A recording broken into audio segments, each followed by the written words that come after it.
From LinkedIn News, I'm Leah Smart, host of Everyday Better, an award-winning podcast dedicated to personal development. Join me every week for captivating stories and research to find more fulfillment in your work and personal life. Listen to Everyday Better on the LinkedIn Podcast Network, Apple Podcasts, or wherever you get your podcasts. The HP AI PC breaks language barriers instantly by translating up to 44 languages in real time, powered by the Intel Core Ultra processor. With the right tools, work doesn't have to feel like work. Learn more at hp.com/AI-PC.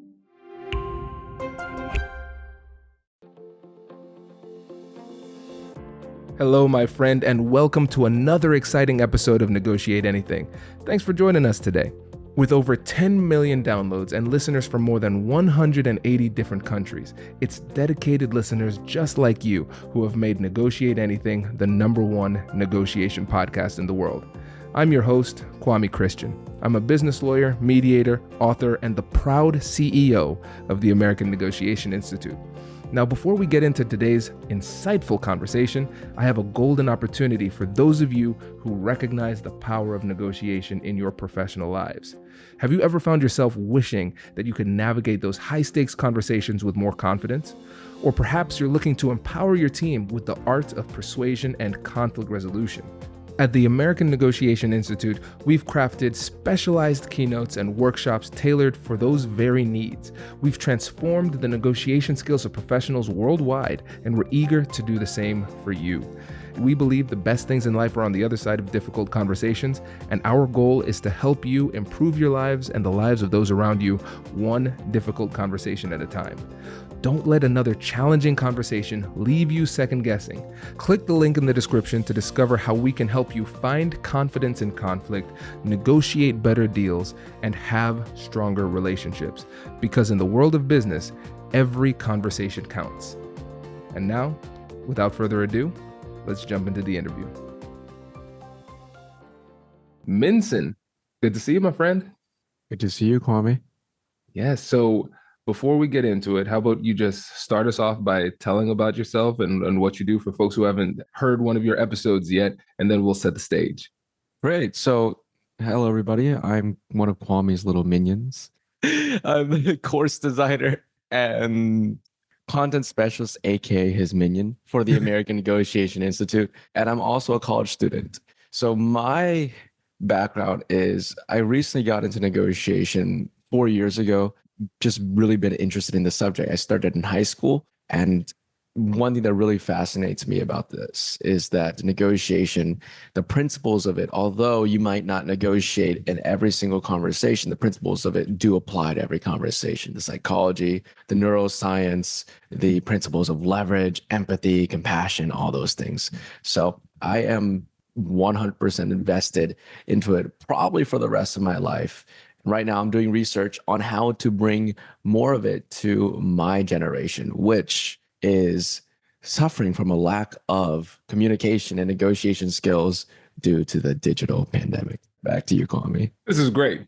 Awesome intro, by the way. I love this. And, actually speak a little bit. Let's take a minor, 2-minute detour here to talk about your generation and conversations, difficult conversations, and communication skills in general, because I think a lot of times when this topic comes up, it's a lot of people who are not in your generation speaking badly about your generations. You have a perspective that I think is very valid in this. Great. So yeah, I'll give my perspective. I'll give perspective of one of my professors, former professors I actually talked with yesterday. So my perspective is that my generation we are good communicators in the right channels. We are significantly better communicators over text than most other generations because it's the most common form of communication. You would see that most kids in Gen Z and in younger generations as well prefer text over phone calls. I'm one of the few people who prefer phone calls over text. So my friends get really annoyed when I call them every single time to give something really, really, really small. Though I talked with my former professor yesterday, she's Professor Jamie Boleyn. She's a generational expert on Gen Z and leadership and management. I hope I got that correctly. But anyway, she was talking about how the reason my generation is shifting now. So this is post-pandemic. Before the pandemic was a little different, but the reason why Gen Z is shifting now is because people or kids in middle school and elementary school, key stages of the development process, are given the option to do hybrid classes or online classes in a lot of their schoolwork, a lot of their school time. How this results in a generational shift is because they're online and using Zoom for communication, they have the ability to withdraw from difficult conversations or from tough situations. When I grew up, and I'm not making that big of a distinction between me and people like 5 years, 6 years younger than me, though there seems to be a little bit of a shift. When I grew up in middle school and elementary school, I was forced to be in difficult conversations and forced to be in these situations and forced to deal with things in the moment. And I was able to feel the emotions and learn from those experiences and see, okay, this went wrong. I should do this next time. I should engage with people like this.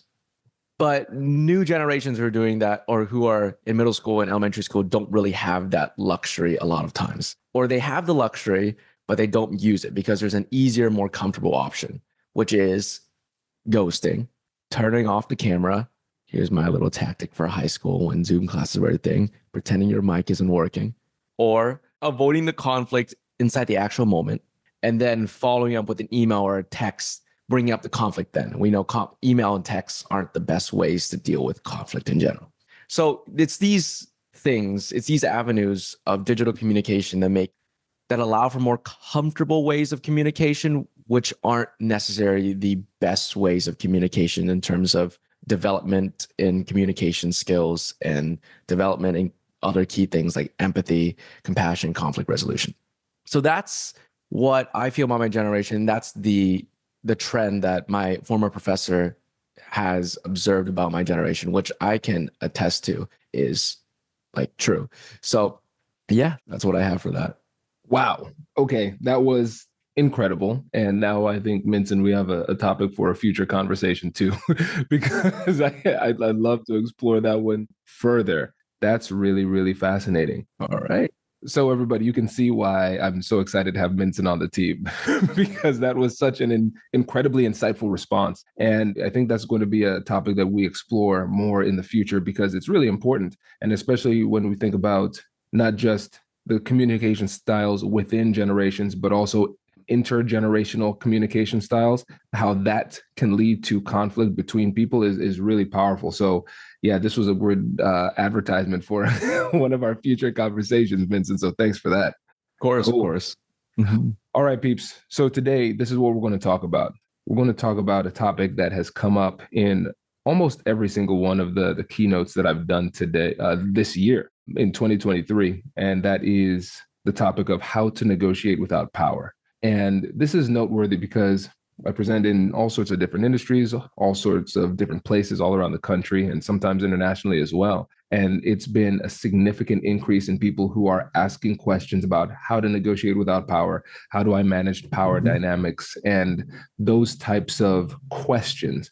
So in this conversation, this little kind of micro coaching session, Minson is going to ask me questions on that topic. We're going to explore that together. And then maybe if we have time, do a little bit of role playing as well. So Minson, when you think about this topic, what are some of the top questions that come to mind for you?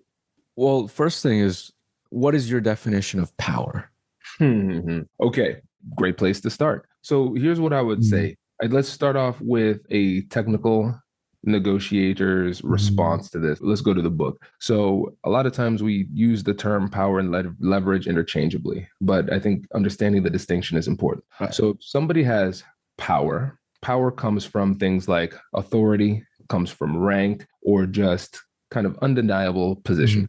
So for instance, if you are within a company, you might work for somebody, the person who you report to has power over you because of their position. Let's say if you are a small company and you're negotiating with a Fortune 100 company, they have more power because they have a bigger brand and they have a lot more money than you. So that is a source of power. Now, leverage, on the other hand, leverage is more strategic in its consideration because it is situational advantage. So somebody else can have more power than you in this interaction, but you might have leverage over them. They probably have leverage over you as well, but strategically what you want to do is lean into the unique leverage that you have. So Right. great example for a ANI. Let's just use us, for example, right? So I'm the CEO, so I have power. But when you and Ashley were working to put together the Audible course on listening, when we were having those conversations, you had a lot of leverage because you had a massive amount of control over that process, right? So in that narrow circumstance, you had leverage, even though I had power. And then also when it comes to power and leverage, an important thing to consider is the optionality of the parties involved. Right. So if you're in a small company negotiating with a big company, they have a lot of money, they have a lot of branding, like we discussed. And so it's kind of like that rap lyric, there are a million of you, but there's only one of me. And so the company says, you are replaceable. I can find somebody else to do what you do without much of a difficulty. But I might be your only marquee client. And so I have more options than you, which means I have more power in the situation. So those are a few of the key considerations that we have to keep in mind when it comes to power as an analysis. But for me, one of the other things that we have to consider is also feeling powerful or feeling disempowered. Feeling powerful versus powerless, and having an empowered approach to negotiation. Because it's not just that somebody might have power over you, it's that you feel that they have power over you. And that means that you feel a lot less confident. And that lack of confidence manifests itself in performance that is diminished during the actual conversation. And so a lot of times emotions can cause us to approach these conversations in a disempowered way. And instead of doing a deeper analysis and finding our points of leverage, we feel like we are negotiating from behind, and we go in much more deferential and submissive than we need to be, which makes the outcomes worse than they need to be too. Definitely. The last part really resonates. It's power is also, from my experience, perception. So how people perceive you can affect how powerful they feel, and how you perceive yourself can affect how powerful you feel. And again, like you said, it's different from leverage. It's not as situational. It's more of like a rank thing, and things that stem from things like authority, social hierarchy. So my next question for you, Kwame, is I'm gonna get a little deep into this because, and also thanks for giving me and Ashley tips on how to negotiate with you in the future. I'm going to get a little deep into this just because I know there's people like me out there who understand better when we are bombarded with scientific terms. Is that what's in the fields of psychology, neuroscience, etc., what happens in the brain that makes us feel like we have less or more power than somebody else? Hello, my friends. Before we get back to today's episode, I want to ask you a question. Have you ever wondered how to elevate your team's negotiation game and how you can help the folks on your team have better, difficult conversations? At the American Negotiation Institute, we offer transformative keynotes and workshops tailored to empower professionals with top-tier negotiation and conflict resolution skills. Whether it's a keynote for your next event or hands-on training for your team, we've got you covered. Don't just negotiate. Master the art with the American Negotiation Institute. Click the link in the description to find out more. Elevate, negotiate, and succeed. Introducing the HP AI PC, your powerful AI assistant. Easily search through personal files, gain valuable insights, and make smarter, more informed business decisions. Unlock the future of work today with the HP AI PC, powered by the Intel Core Ultra processor. With the right tools, work doesn't have to feel like work. Learn more at hp.com/AIPC.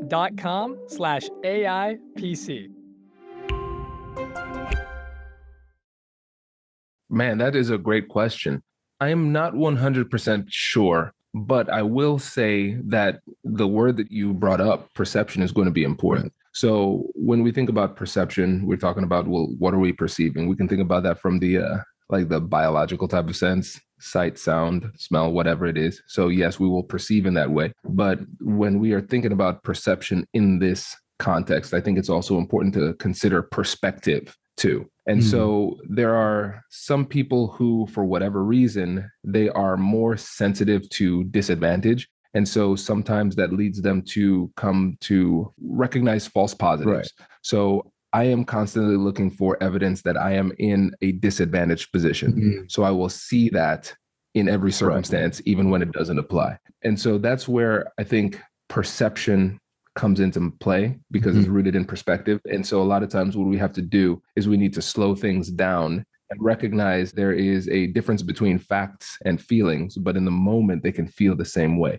So it's kind of hard to distinguish between that. So you could go into a conversation and you can feel disempowered. You can feel as though they hold all the cards, but that may not be reality, the reality. So what we have to do is we have to recognize that our emotions and our thoughts, they are just emotions and thoughts. They are not truths. So we have to be a little bit more skeptical of our emotional evaluations that come at the forefront of the investigative process and dig a little bit deeper to figure out, okay, what are the unique strengths that I bring to the table? Question my assumptions and things like that. But yeah, I think that's, especially as we think about building out more of this content in the form of courses and books for A&I think getting a really clear picture psychologically of what's happening beneath the surface can be really instructive, because then it could walk people through, this is what happens when you feel disempowered. This is how it impacts your performance. And this is how you can overcome it. And I think when you stand this at a deeper psychological level, it becomes a little less scary when it happens in the real world. Oh, exactly. I've started to know that recently too, when I'm journaling my negotiations. And I want to refer back to an excerpt from Negotiation Genius by Malhotra and Bazerman on information versus influence. And that is, in a negotiation, like you mentioned, there's going to be things that we feel that are not reality. And I think in the book, they call that influence, but that's when it comes from the other side. I like to just call them red herrings because that's the easiest way for me to process them. And that was in a negotiation a few weeks ago with somebody, and they were throwing out, it was about over the price of a certain product. And they were throwing out things like, oh, at the end, they were throwing out things like, oh, but I have other options and I can go somewhere else. Though at the beginning of the conversation and throughout the conversation, when I was jotting down notes on the things they were telling me, I could identify very clearly that what they told me at the end about them having other options or them able to resort to other people is a red herring because of how much it costs them to actually go out and get an alternative. So it shifted, or just that act of taking notes helped me see clearer, like you said, instead of just resorting to my biases at the time. Because when you're at the end of a conversation, when you have high hopes for a deal that might happen and somebody says, we have other alternatives, well, in the past, it scared the living crap out of me. So being able to recognize that is so, so important. The difference between what's actually reality or what is probably true versus the biases and assumptions that are arising in your mind. Yes, absolutely. And there are so many studies that show the power of journaling and how it can help to lessen the emotional response that you're having, helps you to think a lot more clearly. But we don't really appreciate how much journaling in the moment, in the form of taking notes during a meeting, can help.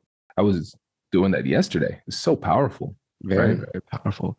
And Kwame, on this topic, I know there's a lot of people out there who, well, there's kind of a school of thought in negotiation. It's been more recent when the fields of emotional intelligence were being more researched, is that we shouldn't focus on power, but in a conversation, we should focus on understanding and compassion. So what do you have to say to that?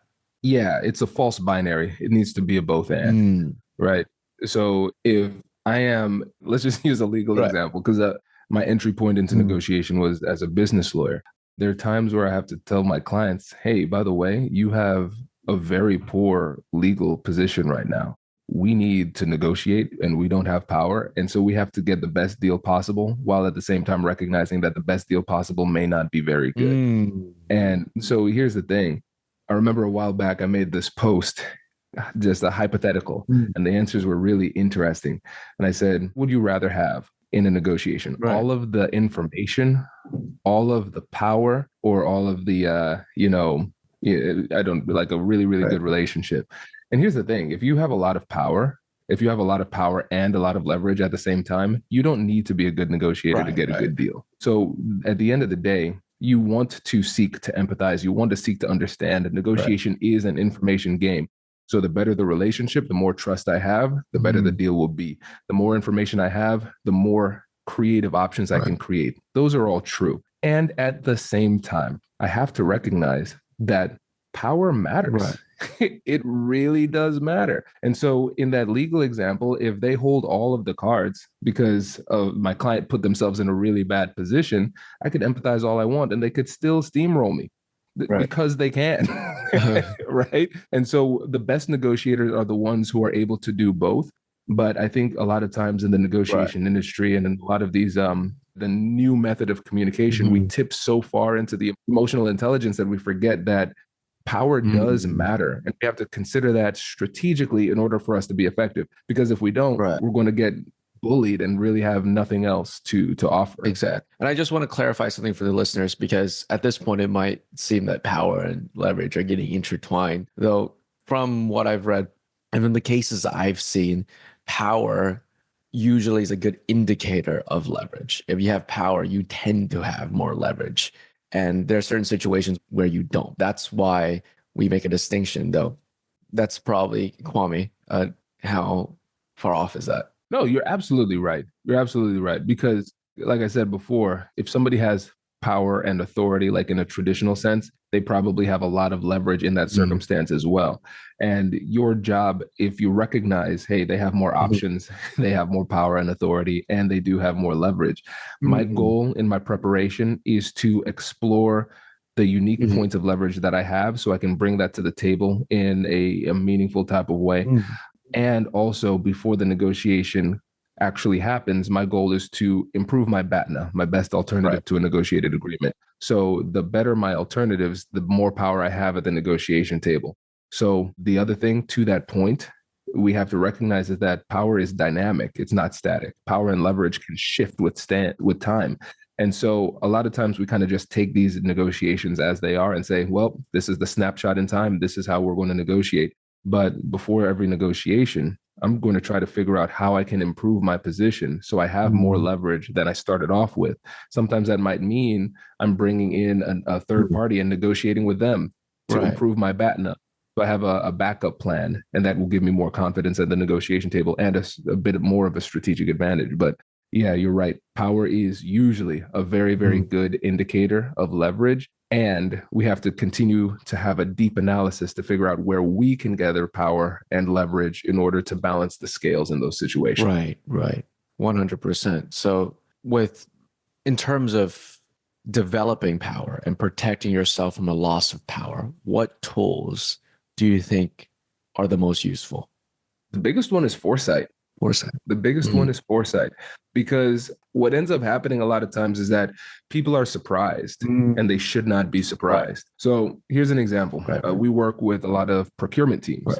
And what often happens is they start negotiating from behind because they use what I call hope-based strategies. They recognize that they have a good relationship with a supplier, but then something shifts in the industry and now this is the only supplier. It's a single source type of situation. And then they say, well, man, I hope they continue to treat us fairly. Okay, you could hope, but what you should be doing is preparing. You see, hypothetically, when this contract renewal comes up, you might have a good relationship with this person on the other side. They might shift positions. They might go to a different company. And now you have a bully on the other side who understands the leverage that they have. Or they have new mandates from the top saying, hey, we're going to need to have a 5% price increase on all of our clients. That's just what we're doing, mandate from the top, right? And so you see this potential problem coming down the pike, but you don't do anything to improve your position. And so when it comes to these difficult conversations, a lot of times there are conversations that we should have seen coming, but we were so focused on what we were doing right now that we didn't plan effectively for the future. So when it comes to negotiating without power, the key is foresight, so you can start trying to solve that problem before it happens. No, that's like so like that takes me back to the quote of it's 5 seconds of preparation is better than none.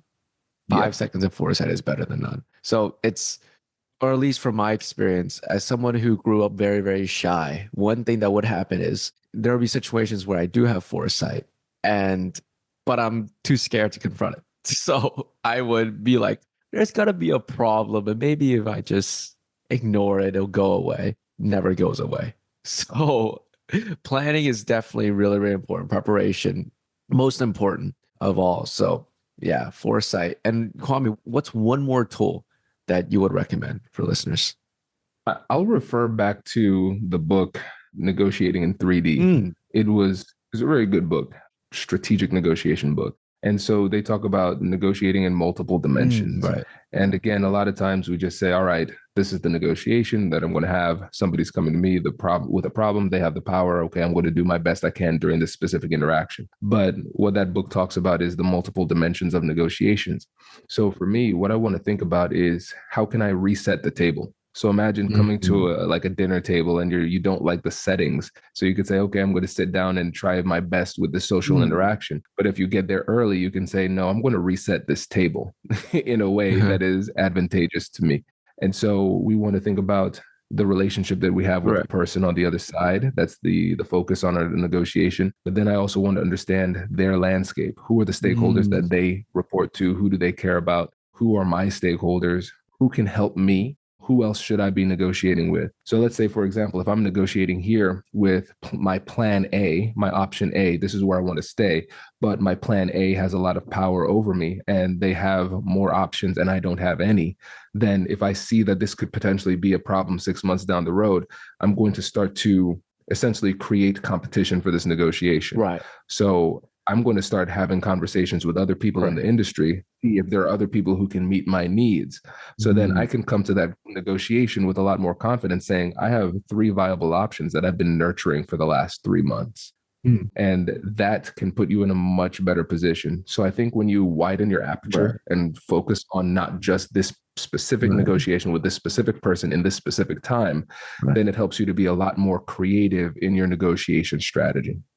Wow. That's really cool. I've always thought about it as what you said is this temporal dimension. And there's this spatial dimension that you want to prepare for too. You want a lot of power in the negotiation. And what you said about planning with stakeholders or preparing to identify stakeholders, who's a person's audience, and who are all the people that are influencing the negotiation or can be influenced by the negotiation. That's the spatial dimension, because you're looking at the relationships, the network of relationships involved. And what you said about planning ahead and finding these other alternatives, finding people that can be used as, I don't want to say used, but that can justify your power later on in your target negotiation. That's thinking temporally. That's thinking time-wise. So when we think on these dimensions that I mentioned, and the dimensions that are mentioned in 3D negotiations as well, that makes perfect sense. One thing, and it's funny, one of the challenges I have, Minson, is I need to make sure that when I tell negotiation stories, I'm respectful to the other side. I need to figure out how to say it in a way where we can protect their confidentiality. That's all. That's tough. But I'll just tell a story in general with this one, because it would be easy to figure out who's on the other side with more details. So I remember there was a time I was negotiating with this massive company, like Fortune 500 company, big one. And I felt like they were taking advantage of us and I was feeling a little bit disrespected. I hypothesized that they were going to assume that I was going to accept whatever it was that they got because it was a great opportunity, and it was. And but for me, something that's non-negotiable is my feeling of being respected, and I wasn't feeling respected at that time. And so they came in with a really heavy anchor that I thought was unfair. And when somebody drops an anchor and is super aggressive in a negotiation, you really have 2 options for how to respond to that anchor. You re-anchor by having an equally aggressive negotiation position on the other side. And then it turns into a tug of war, attrition, kind of sloppy, very aggressive, and usually does not work out well for either party.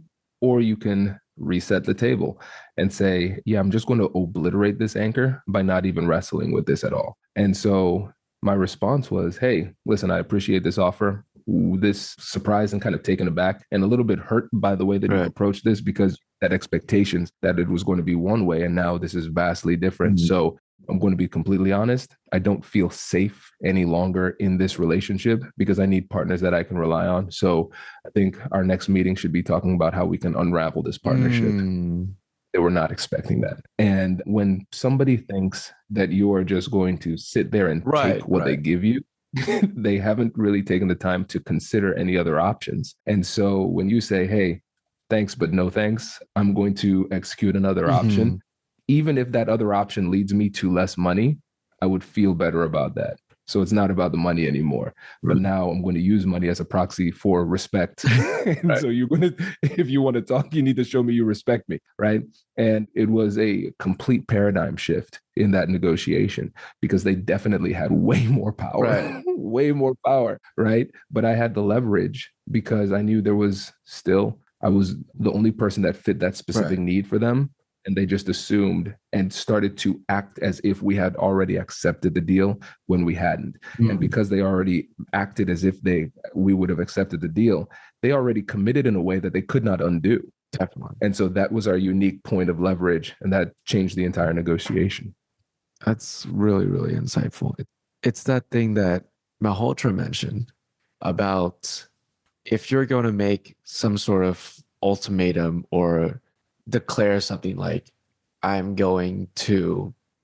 not fine with your anger and I might walk away because of your anger, then you better have the ability to follow through with it. And the story you told is a prime example of responding to their attempted use of power while also maintaining your credibility at the same time. Because a lot of people, what they do is they make the attempt to do that. They're like, oh, we can't accept this anger. We're going to walk away. And then the party with more power is like, okay, walk away. And they're like, can we talk more? So it's definitely a big shift there when you add in like telling them about your feelings, being very transparent about things, and making it just seem very, very credible at the same time. Yeah, absolutely. One of the things I was very mindful of during that conversation when I was conveying this message was I said, let's just say Minson, let's say I was negotiating with you. I was like, hey, Minson, before I say what I'm going to say, I just want to let you know that you and me, we're good. I respect you. We still have a good relationship. My concern is that you made assertions to me beforehand. And I feel like there are forces that more powerful than either of us within your organizations that are pushing you to act in this way. So I just want to be clear, you and me, we're good. But for me, as the CEO of the American Negotiation Institute, my responsibility is to do what's best for my company. And what's best for my company is to make sure that we make business relationships with partners that we can trust. And so that's why I'm making this decision. And so by clearly delineating the fact that, hey, our relationship is good, this is a business thing, not a personal thing, that made it a lot easier for both parties to interact. And like I said, they came back to the table and it worked out. But you're right, with the way that you walk away is very important. My simple rule that I always follow, I know other people might disagree, but I don't bluff. I never bluff. I make promises, I make warnings, but I never bluff. So a warning is an if-then proposition. If this continues, then I will have to do this. And so I'm just letting them know what is the natural consequence of the continued behavior. And then I'll let people know how I feel. But if I'm walking away, that's not a joke. Because if I fake a walk away and then come back, then I ruin my credibility within the relationship. And your reputation is one of the most persuasive things that you have at your disposal. So it gets out that Kwame is going to fake walk away. Absolutely not. That's not a reality I'm unwilling to accept.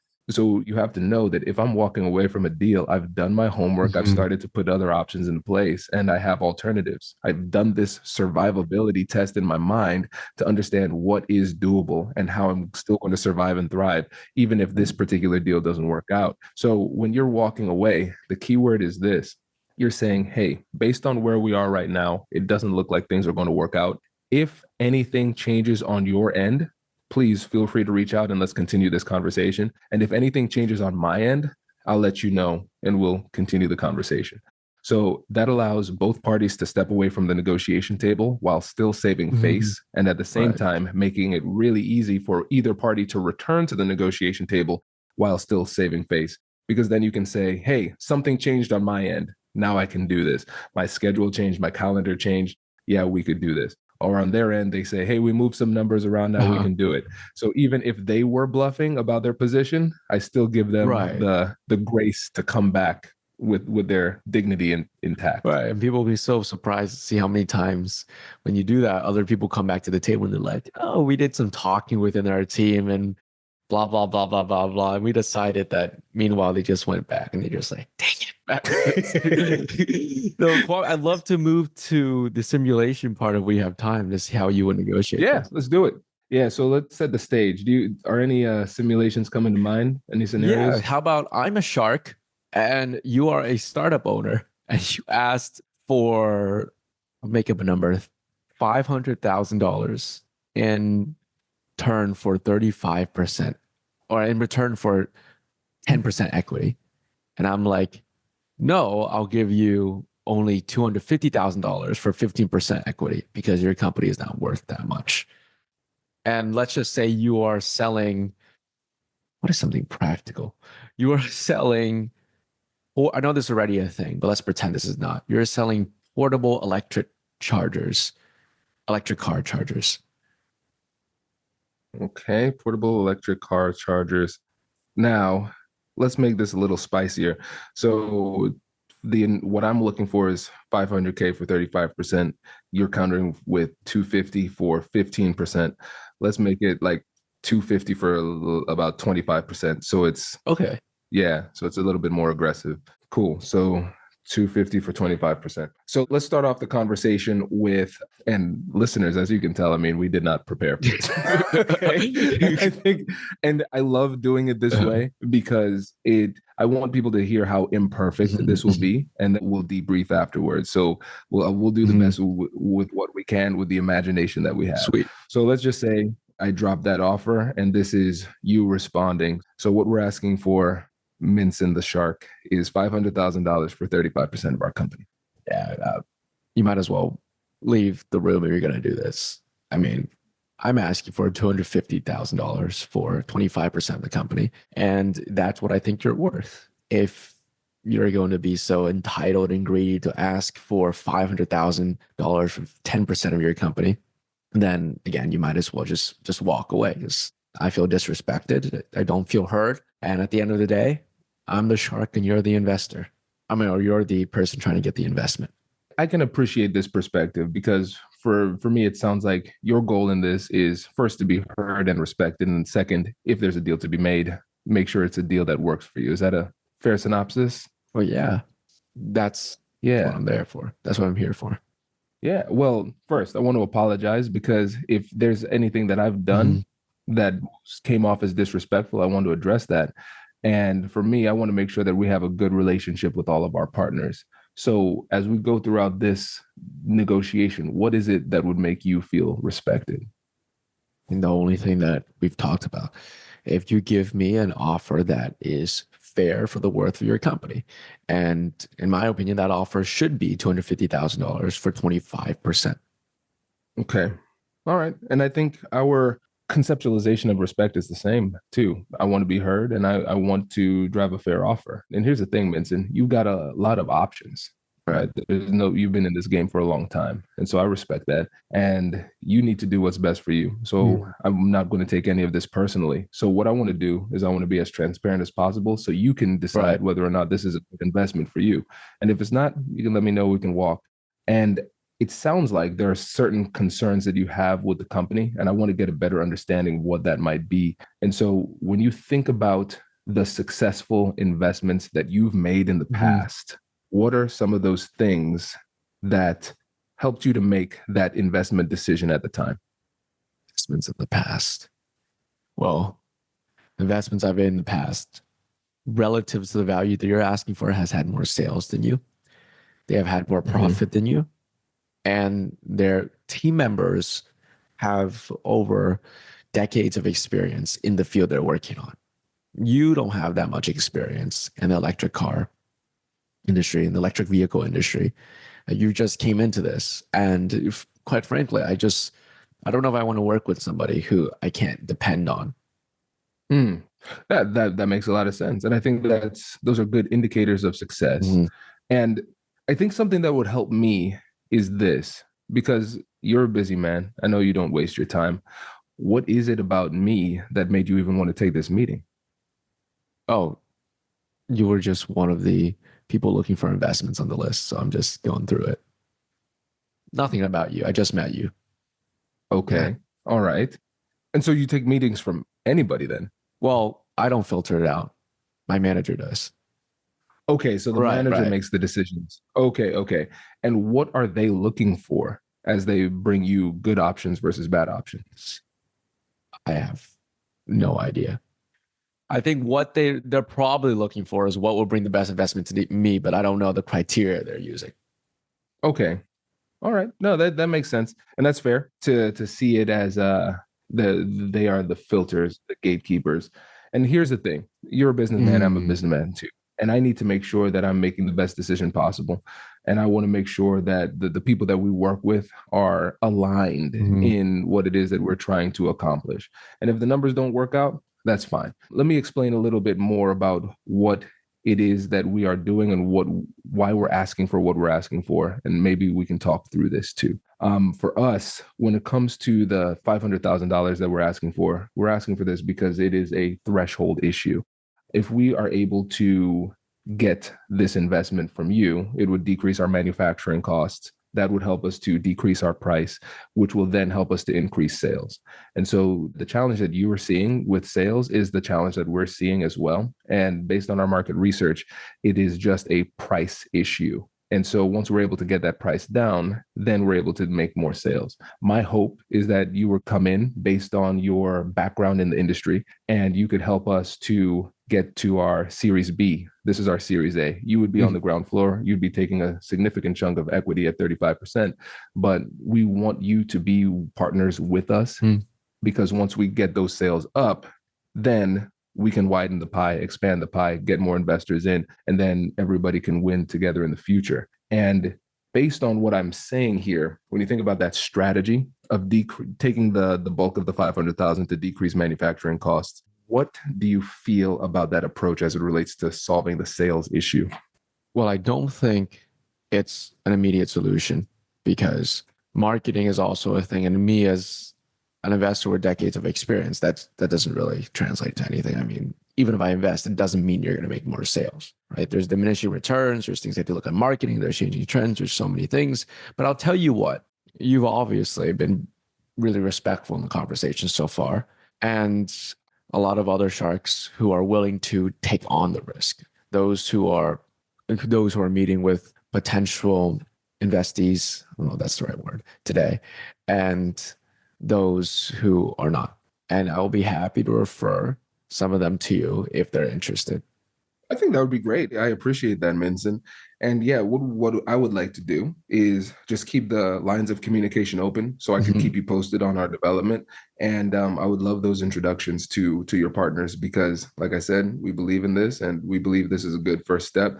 And yes, this is a Series A, but we're hoping to go down the road and continue investing. So we'll keep these conversations open and we'll see what we could do and possibly work together in the future. Okay. Sounds good. Okay, good. Man, that was tough. I was starting to run out of imagination, man. This was good. Okay. I was taking notes as I was getting pummeled here.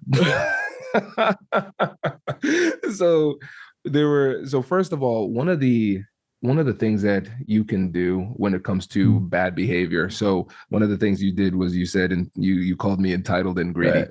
One of the things that I've found to be shockingly Uh-huh. effective is I'm going to give you the benefit of the doubt on the first one and I'm going to ignore Right. it. Because if I get latched onto, hey, don't call me that, now we have a silly argument about something I don't Right. care about. I don't care if you think I'm entitled and greedy because you're emotional at this Right. time. I've got a job to do. So I'm going to ignore that. Mm, And when you think about this, the people who are typically the most emotionally reactive are the people who feel the most fear and the people who conceive the biggest threats. And the people who have more power see fewer threats mm, and therefore are less emotionally reactive. mm. And so what I'm doing psychologically is I'm signaling that I'm not intimidated Right. by you. I'm not afraid of you. A lot of people would hear that insult and then you would see them shrink, but it just went past me Mm, because I just did not care. Right. And so I think that's a strategy you can utilize. If it continues, if it becomes a pattern, now I'm going to address it because it's distracting me. I have a job to do, and now your petty name calling is distracting me. If it continues, I'm going to address it. If it's one time, I'm letting it go and refocusing. And sometimes that works really well. Now, you were asking, you started off pretty tough by just saying no and seeming disinterested. And a lot of people, when they are in that position, they will negotiate against themselves. Oh, the powerful person seems disinterested. Let me adjust my position in order to try to get ingratiate myself to them. But I wasn't going to adjust my position. Instead, I'm going to flip the script and become more curious. But I want to become curious in a strategic way that essentially primes you to create a bit of an association with me and other successful investments. So when you made a decision on on companies in the past, what helped you to feel confident in that decision? So I want you to think about those winners as you're thinking about me. And so then that gave me your decision-making matrix. You said, I need to see more sales, more profit, and a team with experience. Those are the things that you're lacking. And I'm trying to, it's like I always say, negotiation isn't the art of deal making, it's the art of deal discovery. There might not be a deal here, so I'm not going to push it if it's inappropriate. And so I'm trying to get a little bit more of your key metrics for success, so then I can persuade empathetically versus egocentrically. Because a lot of times, especially Shark Tank's a great example, what they do is they don't know the difference between sales and negotiation. So instead of like when a shark says, no, I don't think this is right, this is my counteroffer, instead of getting curious and asking questions and then giving your future persuasive points in a language that the person can appreciate and understand, they just keep on selling by highlighting points that they've already said before, right? So I want to make sure now that I understand where you're coming from and what you care about. And so every other point that I make is going to be tied to what it is that you're saying. So you'll see as I went on, if sales was the number one thing that you were talking about, well, I said, all right, cool. If you give me the $500,000, I can give you the sales that you're looking for, because we've done this research, right? And it was clear like you weren't interested, which was fine, but we still ended up with some value because you're going to get me in touch with some investors that would be interested. Because at the end of the day, negotiation is about progress. I can't guarantee that I can get a deal done, but I can still navigate the negotiation in a way that moves us a little bit closer to an effective outcome. Yeah, no, it's sweet. I mean, to be fair, I knew what you were doing, so I was like trying to be more difficult. But I feel like if I did it, then it would be a lot easier for me to be persuaded, especially that question of how did you, or what helped you feel confident about investment in the past? That is like, that's really helpful because not only does it associate you with positive emotions once they answer that, but also sets a standard that it's very hard to back down. Because then if you show them that you are successful in the metrics that they defined, it's really hard for them to be like, well, but I take back what I say, right? So that's a really helpful one. I'm curious to see how this would play out, especially once you add in the variables of time pressure and multiple people you're negotiating against. I'm mainly referring to Shark Tank because there's situations on there where I see there's a lot of opportunity if there was a one-on-one negotiation with the investor that they're dealing with to discuss needs, priorities, standards. Though the thing is, not only are they on a show where there's certain things allowed and certain things that are not, though there's also time pressure.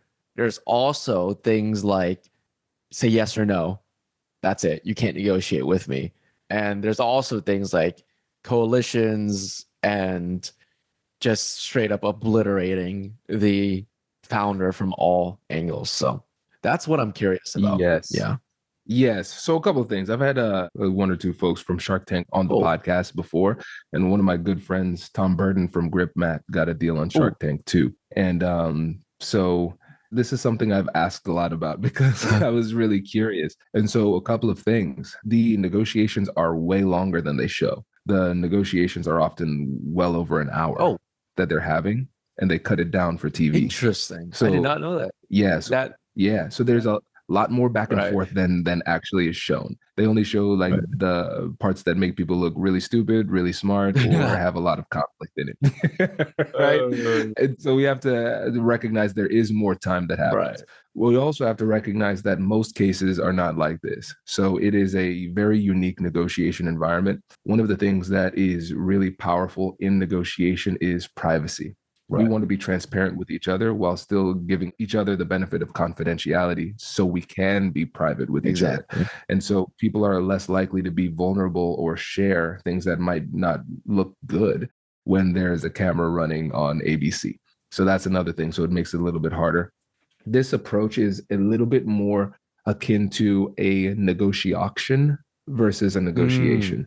Right. So a negotiation is a blend between negotiation and an auction, where there are people who are submitting bids against each other, but you still have an opportunity to negotiate, and the person makes it clear they're going to take the best option. So it's a very interesting social dynamic that's created with the lack of transparency, the fact that you're negotiating with 3 people at one time, and there's a bit of an auction element as well. So when it comes to this, you have to understand, you have to widen your perspective on what the success in this negotiation can be, because it's not just about the deal, it's also for the marketing bump. Exactly. And you've seen sharks say that too. They're like, I don't think you're here to get a deal at all. I think you're just here for the marketing. And they're like, right? Because some people are. Right. Some people are, because they're not willing to give up that much equity. So I would be really, really clear in the definition of my parameters of success. If I was going on Shark Tank, what would it take to be successful? Because I thought about it for a long time. Like, should I take that shot? I think we could, but I didn't really have that need for investment. I didn't want to take on investors. I like owning 100%. And we were able to bootstrap and be successful. And I think about investment in the same way I think about loans. These are things that you only take on when you absolutely need it.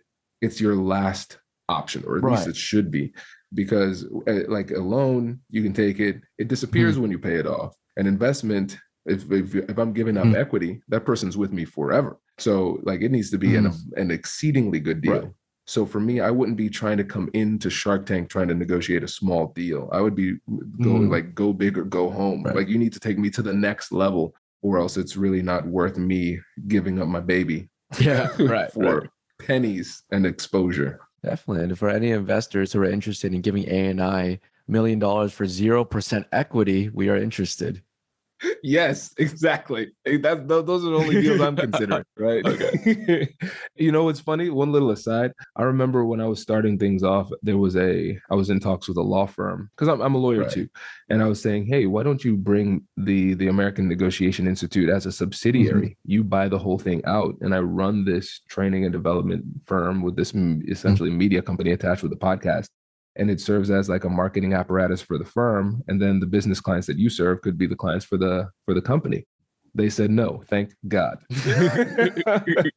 Thank goodness. Which brings up, again, a really important point. Sometimes you have to be grateful for the deals you did not close, because the future was far better than you would have anticipated at that time. Definitely. Yeah. Cool. So, thanks, Kwame. I mean, I learned so much today. Especially, I think I learned the most from actually seeing you negotiate, because that's always an opportunity, because I rarely get to see you negotiate. But the fact that now not only do I have an outline and concepts ingrained, like 3D negotiation, or why power is different from leverage, and how you can increase your power in negotiations. Not only do I have those concepts, though, now I also know how to execute those concepts as well, through the questions, through empathizing, through what you said, in ignoring the insult and bad behavior the first time. And especially that example with that Fortune 500 company. Yes. No, I appreciate it. This is fun for me because, again, over 1,000 interviews on the podcast. It's fun every time I get an opportunity to be interviewed on my own show. So thank you, Minson. I appreciate it. Questions are always insightful. And listeners, let us know if you like these episodes. Leave us a 5-star review. Give Minson a shout out in the review, of course. And if you like these, we'll make more of them. So appreciate your time, Minson. Thank you for coming back. And we'll catch you all in the next one. All right. See y'all. Congratulations! You've just joined an elite club. By listening to a full episode, you're now officially on the Negotiate Anything team. So welcome aboard. What most team members do is they subscribe to the podcast because that allows them to automatically get the latest episodes of the show. The best things in life lie on the other side of difficult conversations. Keep learning, keep practicing, and keep getting better. Your relationships will improve, your career will soar, and you'll have the confidence you need to get the most out of these crucial conversations. Again, thank you for joining the team. We're excited to have you, and I will see you in the next episode. I'll catch you later.